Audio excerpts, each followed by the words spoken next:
Sim, isso que você falou é bem verdade, né? Quando a gente fala de formação teórica, vem num primeiro momento aquela formação encaixotada, módulos, módulos um, 2, 3. Uhum, Esse exemplo que você trouxe do Freud, eu achei muito legal. Vou dar um exemplo meu, assim, na formação, a gente vai lá e vai ler os textos principais do Freud, ali estudo sobre histeria e tal, enfim. Uma das coisas que eu acho interessantíssimas no Freud, voltando para ele um pouquinho, é que ele escreve de um jeito muito claro. Assim, eu acho que a escrita dele ela é muito direta. Você pega, você lê. Então não é a questão de entender ou não. Você lê o texto e você entende e fala, ok, entendi isso aqui. Aí você vai passar pelo seu primeiro ano de atendimento. Aí você volta naquele texto. Eu estou pegando esse da histeria, mas pode ser qualquer, pode ser o do luto, enfim. uhum. E você lê e você vai ver uma profundidade um pouco maior. Você vai passar por 3 anos atendendo pessoas e ouvindo pessoas, você vai voltar naquele texto, você vê que ele super ampliou e aprofundou, né? Então, é justamente sobre isso. Assim, eu estou falando do Freud, mas existem Uhum. muitos outros comentadores também.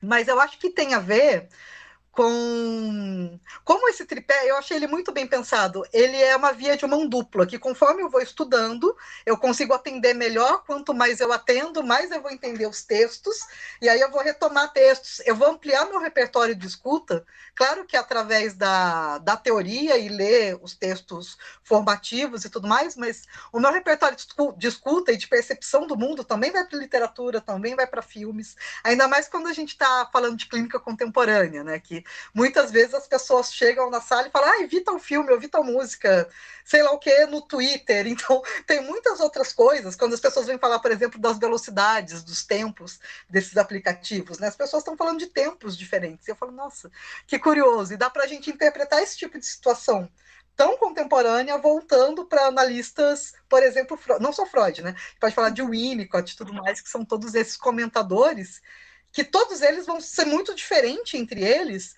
mas o em comum é, todos eles vão partir dos textos básicos do Freud, né? E aí, como você falou, né, dos comentadores aí, dos pós-freudianos, né, que a gente costuma dizer, a gente tem aí vários que foram fazendo leitura dos textos do Freud e foram colocando aí até os próprios conceitos para o modo contemporâneo, né? Então, sei lá, Lacan fez a leitura do texto de Freud e deu ali uma repaginada, vamos dizer assim, em algumas coisas, né? Então, a gente tem Lacan, que fez, né, muita coisa de Freud, o Winnicott, o Jung, né, que você disse que eles começaram juntos e depois teve aí a separação, Melanie Klein, a própria Anna Freud, que é filha do Freud, ela tem um livro que é muito conhecido que fala sobre os mecanismos de defesa. E tem o Ferenczi, e aí acho que a Natasha pode falar um pouco de Ferenczi. Eu não sou muito estudiosa de Ferenczi, mas a Natasha eu sei que estuda um pouco mais.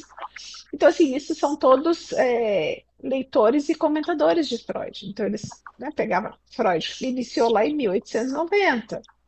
E aí, Lacan, por exemplo, Lacan, ele morre em 1981, né? Então, é muito mais atual do que Freud. Então, foi se transformando, né? As coisas foram se atualizando. Mas toda a base, todo o início tá lá em Freud. E isso que a Natasha falou acontece muito, né?